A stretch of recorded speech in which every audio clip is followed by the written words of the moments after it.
오늘 우리가 함께 나눌 하나님 말씀은 레위기 8장에 있는 말씀입니다. 그리고 그가 세우시고라는 제목으로 여러분과 함께서 주신 말씀을 함께 나누도록 하겠습니다. 저희가 지난번에 레위기 1장에 있는 말씀을 함께 나눴습니다. 레위기서의 제목을 혹시 기억하시나요? 기억 안 나시죠? 네. 누가 그러더라고요. 인간의 그 기억력의 한계는 설교자에겐 축복이래요. 왜냐하면 다음에 또 같은 설교를 하더라도 들었는지 모른다고 합니다. 고작 2주가 지났을 뿐인데 제목을 기억하시지 못하는 거 보면 그 말이 정확한 것 같아요. 저에겐 희망적입니다. 네, 집사님? 네, 또 집사님 기억하시네요. 레위기서의 제목은 원래 그 히브리어 원어의 제목은 그리고 그가 부르시고입니다. 그렇죠? 그래서 출애굽기와 우리가 함께 이어서 우리가 살펴보았죠. 하나님께서 애굽에서 우리를 건져 내셨고 그리고 뭐예요? 그리고 그가 부르시고 그리고 부르시면서 가장 먼저 해주신 말씀이 어떤 거에 대한 거였어요? 무엇에 대한 거였나요?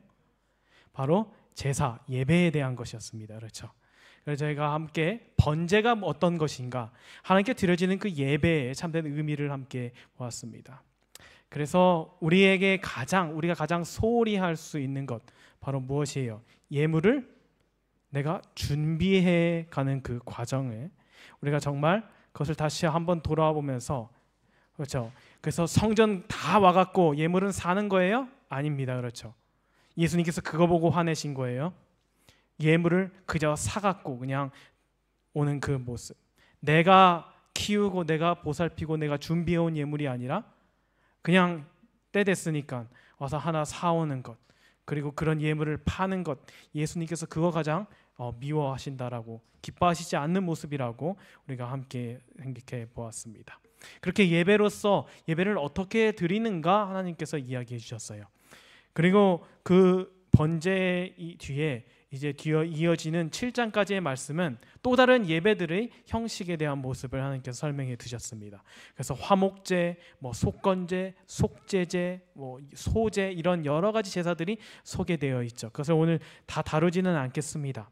하나님께서 그렇게 예배에 대한 지침들을 알려주신 후에 오늘 레위기 8장에 이르러서는 이제 그 예배를 드리는 예배자를 성별하는 과정을 어떻게 해야 될 것인가라는 것을 하나님께서 이야기해 주십니다.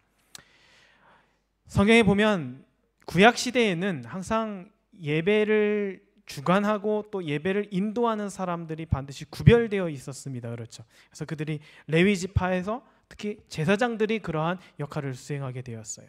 하지만 신약 시대에 이르러서는 베드로서에 있는 말씀처럼 우리 모두가 다 제사장이라고 하나님께서 말씀하셨습니다. 그래서 결국 우리는 이 레위기서에 있는 우리가 이 의식들을 다 따라서 가는 것은 아니지만, 그것을 흉내내서 가는 것은 아니지만, 그 과정들이 담고 있는 그 의미를 통해서 하나님께서는 우리를 제사장으로 다시 성별하신다라는 그 위대한 원칙을 우리는 찾아 발견해야 하는 것이죠. 왜냐하면 하나님의 말씀은, 하나님의 진리는 결코 변함이 없습니다. 그것은 결코 변하지 않는 것이에요. 하나님께서 아담을 구원하셨던 것처럼 우리를 구원하십니다. 아담은 아담 방식대로 따로, 물론 그 문화와 그 어떤 시대의 흐름에 따라서는 다르게 나타나지만, 아담도 예수님으로 구원받는 것이고 나도 누구예요? 예수님으로 구원받는 것이에요. 그것은 변치 않는 사실입니다. 그렇기 때문에 우리가 비록 오래전 구약 성경에 있었던 하나의 양식을 소개된 그 말씀으로 보이는 것을 보고 있지만, 그 가운데 숨겨져 있는 하나님께서 그분의 제사장들을 성별하시는 모습을 통해서 우리는 오늘 우리가 만인 제사장, 하나님의 제사장으로서 어떻게 성별되어야 하는가, 어떻게 성별되는가를 함께 나누도록 하겠습니다. 레위기 8장 1절에서 4절 말씀입니다.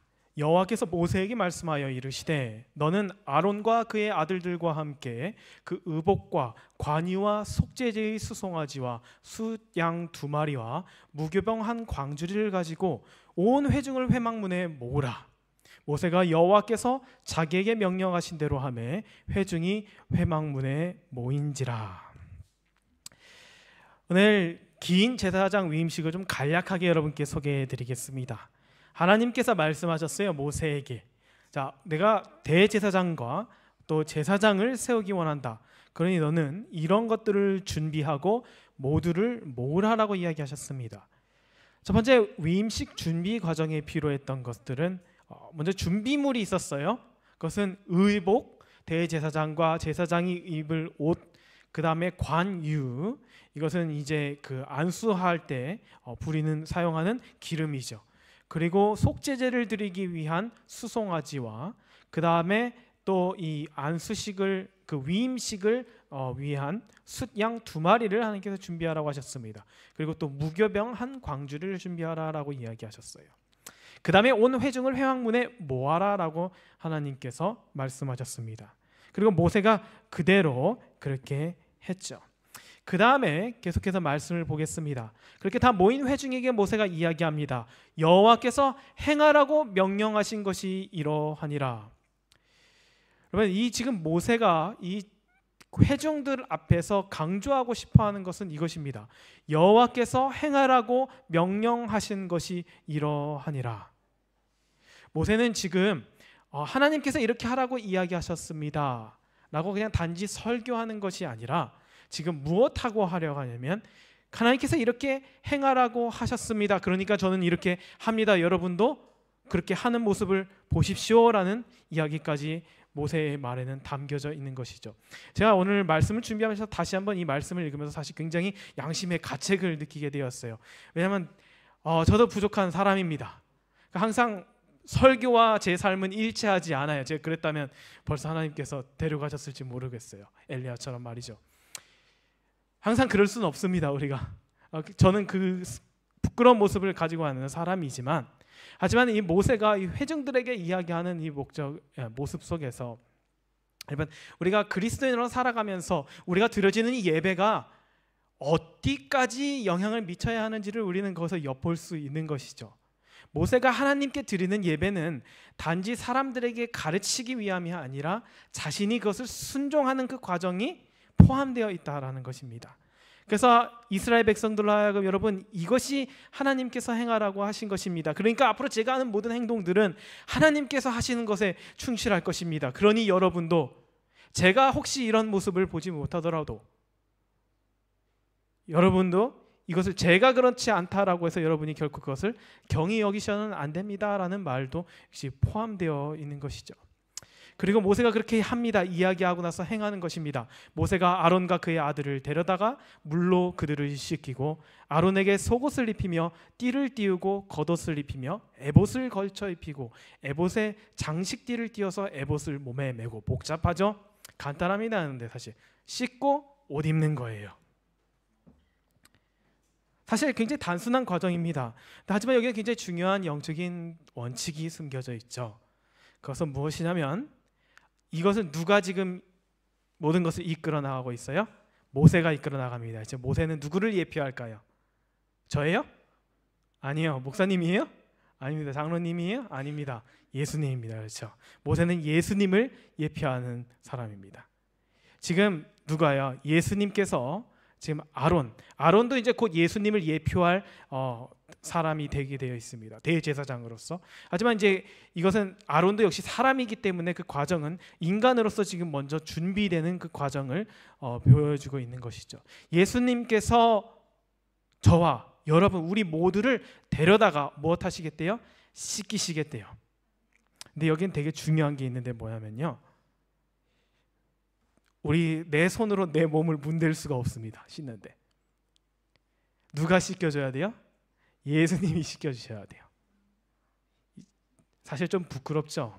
저는 이게 좀 상상을 해봤어요. 여러분 너무 깊이 상상은 하지 마세요. 근데 이 아론이 그 사람들 보는 앞에서, 그렇죠? 그 옷을 벗고 이제 그 의식을 행할 때 사실 굉장히 초라한 그런 느끼지 않았을까요?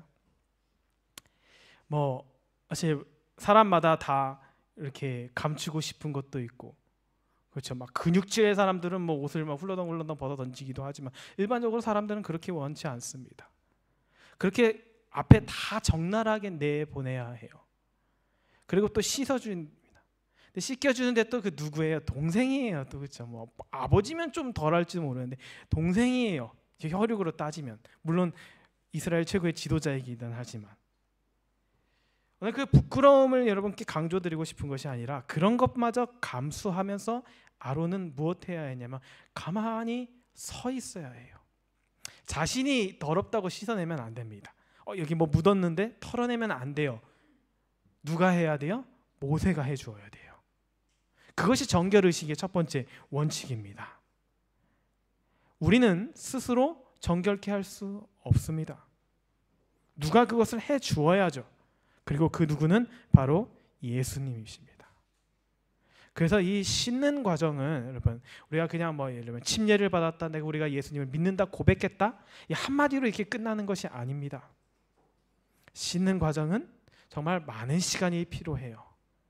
오늘 이 예식은 이렇게 하루 잠깐 그 몇 분 안에 예식이기 때문에 이렇게 지나가지만 사실 그 죄들이 씻겨나오는 과정은 여러분 뭐 어때요? 우리의 평생의 일입니다. 왜냐하면 예수님은 용서하셨어요. 예수님은 다 씻으셨대요. 근데 뭐냐면 계속 죄인은 자기의 몸에 뭘 갖다 묻혀요. 그죠? 여전히 묻히고 있어요. 용서를 받았지만 또 뭐 어때요? 용서받을 행동을 또 하고 있죠. 그죠? 계속 묻히고 더럽히고 자기가 더럽다고 털어냅니다. 근데 그것은 전혀 정결해질 수 없는 거예요. 예수님이 하나도 남김없이 다 우리의 마음과 우리의 정신과 모든 것들을 다 씻겨내셔야 그것을 가리켜서 성결이라고 이야기합니다. 그 다음에 이제 씻고 나면 무엇해요? 옷을 입히죠. 무엇부터? 속옷부터 입힙니다. 이거는 거의 아이들도 가장 먼저 스스로 입고자 하는 것이 속옷이에요. 그죠? 이거는 내가 좀 입어야죠. 부끄러움을 알기 시작하는 나이부터는 벌써 그것을 스스로 하려고 합니다. 근데 아론은 그렇칠 수도 없었어요. 아론이 이 과정을 통하여 하나님께서 아론이 느끼도록 하신 것은 무엇이냐면 자기가 아무것도 할 수 없는 존재임을 뼈저리게 인식하는 거예요.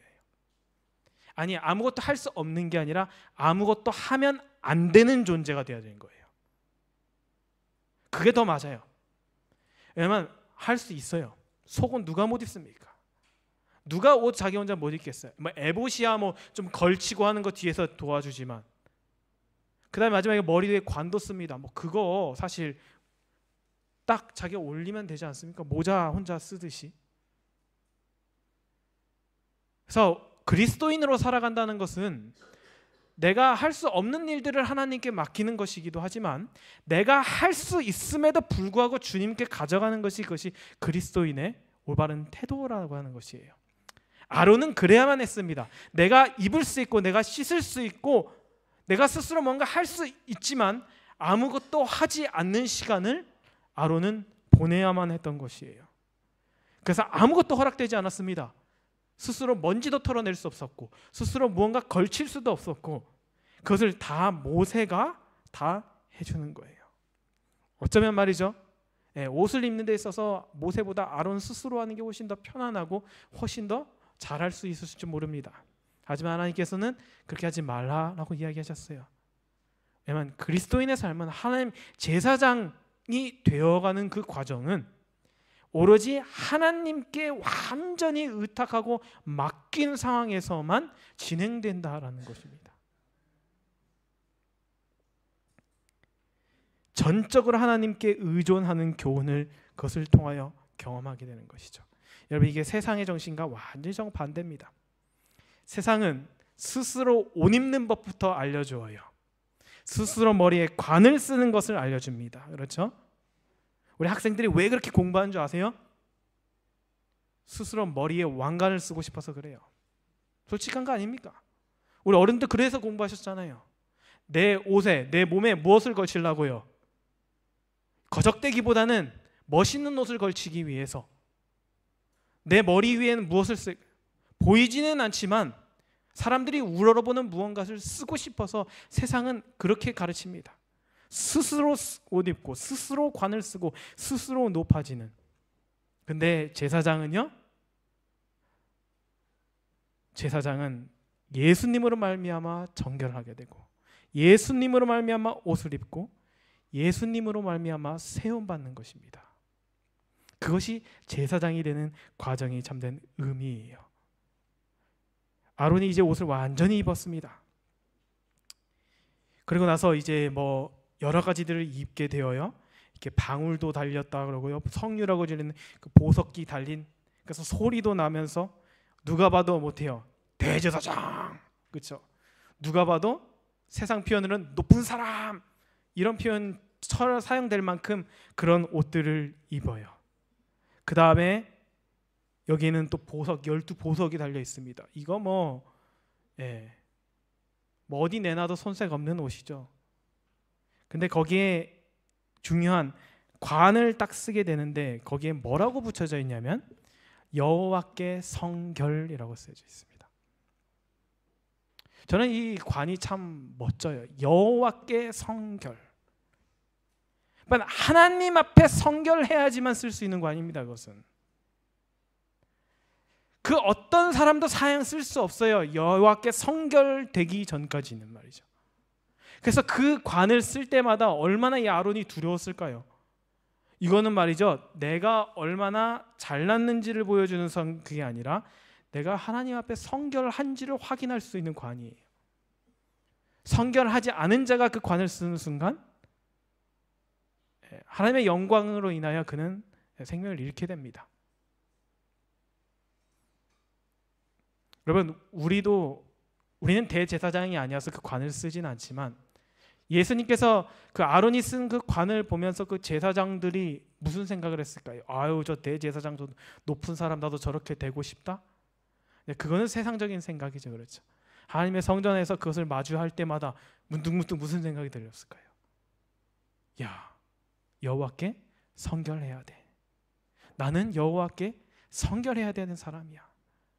그것만이 나를 지키고 그것만이 나의 삶의 의미야라는 것을 분명히 제사장들이 깨닫고 느끼며 봉사를 하게 되었겠죠.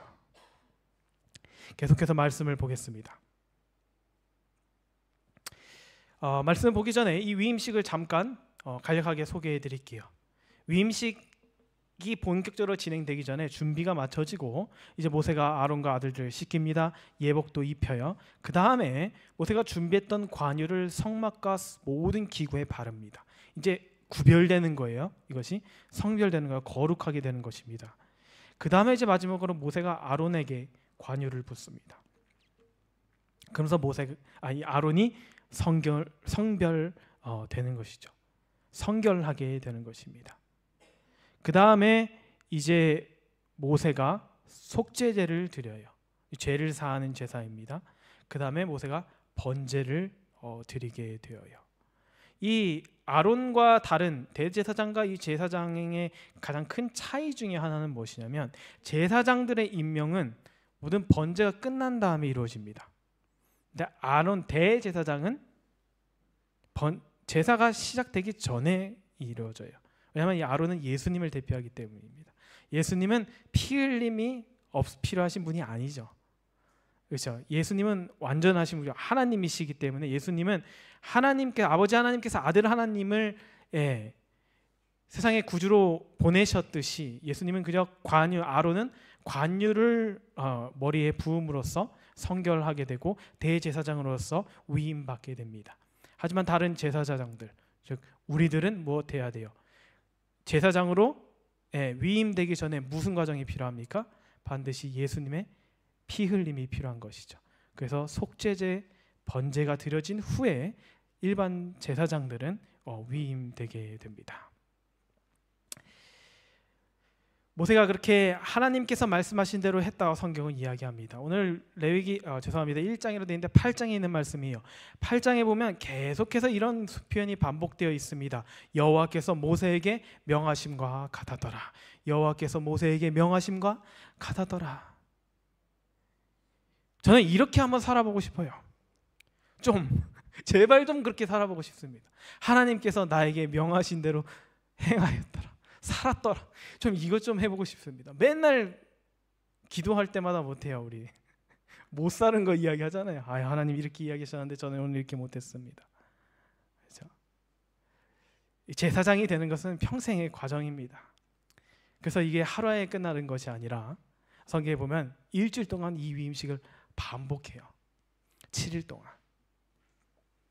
그 다음에 이제 위임식이 진행됩니다. 위임식이 진행될 때 하나님께 수양을 드려요.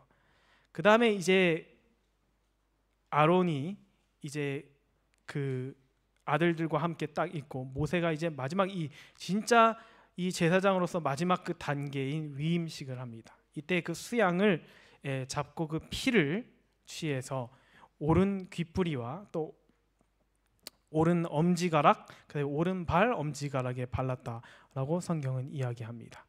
그래서 이 위임식이 거행됩니다. 수양을 잡아서 피를 모으고요, 오른쪽 귓부리, 그 다음에 엄지가락, 그 다음에 오른발 엄지가락, 그 다음에 남은 관유와 피를 옷에다가 뿌림으로써 위임식이 마치게 됩니다.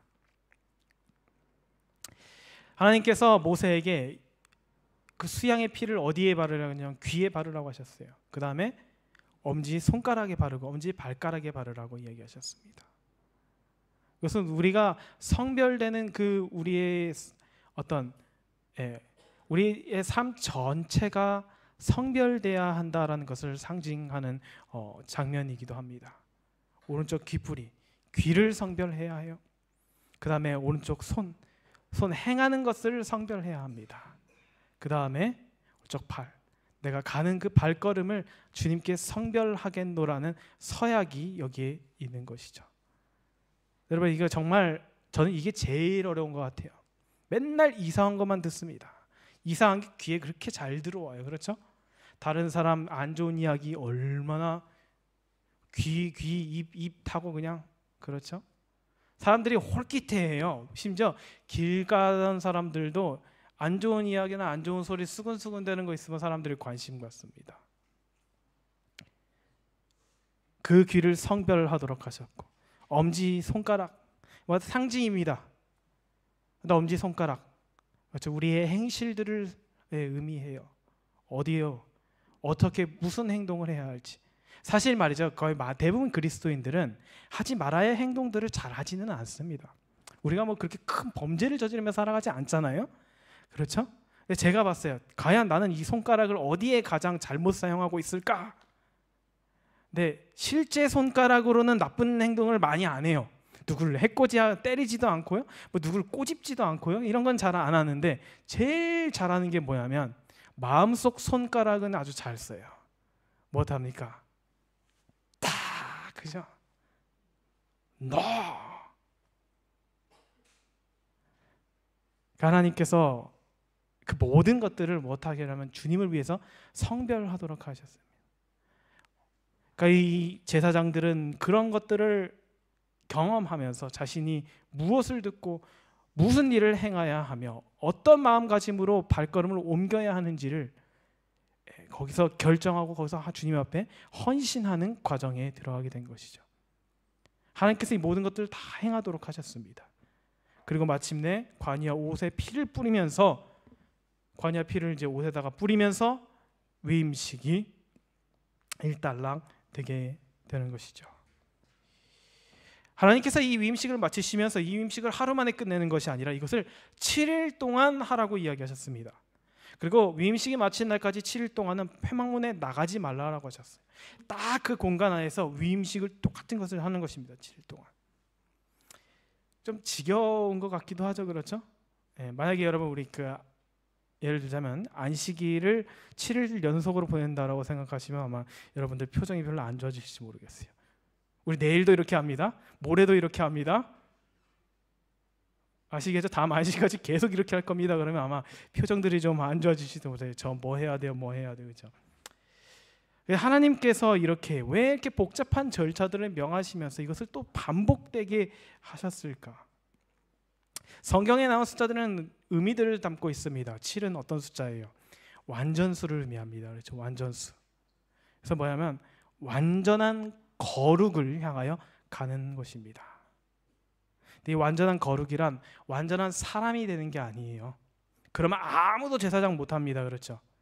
완전한 사람으로서 그냥 무슨 말 그대로 그냥 이상 속에 있는 어떤 그런 사람으로, 완전한 사람으로 만들려고 하나님께서 지금 그것을 완전한 거룩, 이것을 반복하도록 하는 것이 아니라, 여기서 말하는 것은 완전한 순종하는 태도를 완전하게 습득하는 것입니다. 완전히 순종하는 것도 아니에요. 물론 이 예식은 다 완전하게 순종했지만 그 삶이 완전하게 순종되는 것은 불가능합니다. 일주일 만에. 그러면 그 일주일 동안 이 제사장들이 마음속에 가져야 할 것들은 무엇이냐, 하나님께 완전히 순종하고자 하는 마음의 태도를 완전히 내 것으로 습득하는 거예요. 이것도 일주일 만에 일어날 일은 아닐 것입니다. 하지만 하나님께서 그것을 반복하시면서 그들에게 알려주고 싶으셨던 것은 뭐냐면, 앞으로 계속 나는 어떻게 살아야 돼요. 7일이 문제가 아니에요. 이제 백성들 앞에 나아가야 합니다. 백성들 앞에 나아가고 더 이상 모세가 시연하지 않는 날에도 나는 무엇해야 돼요? 주님의 말씀에 한치의 오차도 없이 살아가겠노라는 마음의 태도를 붙들고 있어야 되는 거예요. 조금씩 바뀔 수도 있습니다. 하나님께서 뭐 요렇게 몇 걸음 가서 요렇게 몇 걸음 가서 뭐 해라 이렇게 이야기하지 않으셨어요. 뭐 요렇게 갈 수도 있고 요렇게도 갈 수 있습니다.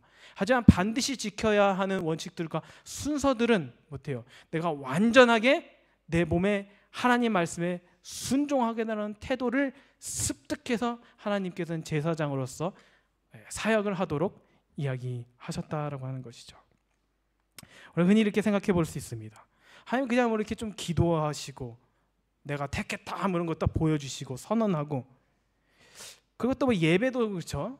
지금 우리가 하는 것처럼 예수님 이름 빌려갖고 그냥 이렇게 한번 이렇게 샥 하면 되지, 왜 그렇게 벌겋고 피를 흘리는 그런 좀 때로는 그 끔찍해 보이는 그런 절차들을 주셨을까? 왜냐하면요, 순종하기 위해서는 반드시 표준이 있어야 하기 때문입니다. 원칙이 있어야 해요. 그래서 선악과가 주어진 것도 그것이에요. 하나님 말씀에 순종하느냐 불순종하느냐, 무언가 기준이 필요하다라는 것입니다. 그래서 다양한 절차들을 통해서 번거로울수록 여러분 뭐 하기 싫으면 그대로 하기가 싫어요. 사람들이 제일 좋아하는 게 뭐예요? 간소합니다. 간소화. 얼마나 간소한 걸 좋아해서 말도 줄이잖아요. 그죠? 다 줄이고 싶어요. 다 조금 하고 싶고 다 짧게 하고 싶고, 예배도 간단하면 좋죠. 설교 짧으면 좋지 않습니까? 다 그래요. 우리의 마음은 그래요. 그 절차들을 근데 번거롭게 하는 그 과정 속에서 우리는 무엇을 하게 되냐면, 이게 번거로워도 왜 하는 거예요? 하나님의 말씀이 그렇게 하지 않습니까? 하나님 말씀에 순종하는 태도를 기르는 것이 하나님께 드리는 예배의 핵심입니다. 그 자꾸 못해요. 내가 죽는 거예요. 스스로 죽는 거죠. 내 마음은 죽고 내 의지는 죽고 내 욕심은 죽고 내 의지는 자꾸 사라지고 굴복되면서 어때요? 자꾸 하나님의 말씀에 순종하는 것에 내 마음을 길들여가는 것이죠. 그것이 제사장이 되는 그 과정이라는 것입니다. 그래서 우리는 우리 태도를 개발시키는 거예요. 태도를. 우리는 뭐 아무리 개발을 해봤자 희망 없는 사람들입니다. 하지만 우리가 개발시킬 수 있는 유일한 한 가지는 뭐냐면, 하나님께서 바라보시는 유일한 한 가지는 마음의 태도예요. 태도. 얼마나 주님의 말씀에 굴복하기 원하는가, 얼마나 주님의 말씀에 순종하기를 원하는가, 이것에 달려있다라는 것이죠. 그래서 여러분, 훈련이란 일정 수준에 도달하기 위함입니다. 그렇죠? 이 일정 수준이 어느 정도인지는 주님만 아시겠지만, 적어도 여러분 훈련이라는 것을 받아보신 분들은 다 공감하실 거예요. 어느 순간 내 것이 될 만큼 자연스러워질 때죠. 그것이 제사장들의 모습입니다. 여전히 죄인들이고 여전히 집에 가면 가족들끼리 싸우고 다투고 돈 욕심도 나고 막 이런 것이 제사장의 연약함이지만, 성전에만 오면 무엇하는 거예요? 자연스럽게 귀찮아도 하나님 말씀에 순종할 만한 마음의 태도를 가지는 것. 주님께서는 그걸 기르기를 원하시는 것입니다. 그런 태도를 가지게 되었을 때 제사장으로서 살아가면서 그 삶이 전인적 변화를 경험하게 되는 것입니다. 그렇게 완성되어 가는 것이죠, 사람이. 그것을 가리켜 구원이라 이야기합니다. 그리고 그 과정은 다 누가 하신대요? 예수님께서 하신대요. 내가 하는 것이 아니라. 그러니까 내가 막 이렇게 해서 하는 것이 아니라, 여러분 혹시 교회 오기 귀찮으실 때 아주 좋은 기회입니다. 기도하세요. 주님, 제가 가기 싫습니다. 가야 하는 것을 주님께서 기뻐하시는 것을 압니다. 기쁘게 가게 하여 주십시오. 그것이 마음에 내려놓는 것이, 그것이 주님께서 그렇게 귀찮은 마음을 기쁜 마음으로 바꿔주신 것을 여러분 경험하게 되실 것입니다. 그것이 구원이에요. 그것이 죄의 마음으로부터, 죄된 마음으로부터의 해방되는 것이죠. 그렇게 우리가 주님의 말씀에 하나씩 순종해 나가는 보면서 그것이 우리의 기쁨이 되는 것이고, 그렇죠. 그걸로 구원받는 것은 아닙니다. 단지 그것이 우리의 삶의 열매로 될 때 우리는 그것을 기뻐하는 것이죠. 그리고 하나님께서는 그런 태도를 가진 사람을 그분의 시간에 맞춰서 호련히 변화시키신다는 것입니다. 그래서 주님과 영원토록 거하기에 합당할 만한 성도로서 모습을 갖추도록 이끄신다라는 것이 오늘 레위기 8장에 나오는 주님의 말씀에 있는 약속입니다. 이거 다 왜 하라고 하셨냐면요, 이게 하나님의 솔직한 이야기예요. 모세가 전합니다. 오늘날 행한 것은 여호와께서 누구를 위하여요? 너희를 위하여 속하게 하시려고 명하신 것이니. 나 좋으려고 하는 거 아니야. 주님께서 이야기하셨어요. 너희를 위하여, 너희를 구원하기 위하여 칠주야를 회막문에 거하여 무엇하냐면 여호와의 부탁을 지키라. 부탁을 지키. 저는 이 표현이 너무 좋아요. 이 영어 표현에서 안 나와요. 내 부탁을 지키래. 부탁은 뭐예요? 예림아, 이렇게 좀 해줄래? 그런 게 부탁이죠. 하나님이 뭐하냐면 우리한테 부탁하셔요. 우리는 명령이라고 생각하면서 항상 뭔가 군인처럼 막 탁탁탁 해야 돼. 물론 하나님의 단호하심이 그런데 숨어 있기도 하지만 하나님의 진짜 마음은 그냥 부탁이에요. 제발 좀 그렇게 해줬으면 좋겠어. 그래야 너가 구원을 받을 수 있어. 그래야 너가 나와 함께 할 수 있어. 이것이 주님의 간절한 마음이죠. 오늘 여호와의 부탁을 지키라. 이 주님의 말씀에, 이런 주님의 사랑에 여러분 반응하기 원하신다면 다시 한번 제사장으로서 위임받는 그 과정에 참여하시기를, 기꺼이 참여하시기를 간절히 소원합니다. 우리 주님께서 우리를 제사장으로 부르셨고 제사장으로 만드시고 제사장으로 살게 하셔서 그 제사장들이 함께 모여서 예배하는 날까지 주님께서 우리를 이끌어 가실 것입니다. 하나님의 제사장 모두에게 우리 주님께서 주신 크신 복이 함께 하시기를 바라면서 오늘 말씀을 마치겠습니다.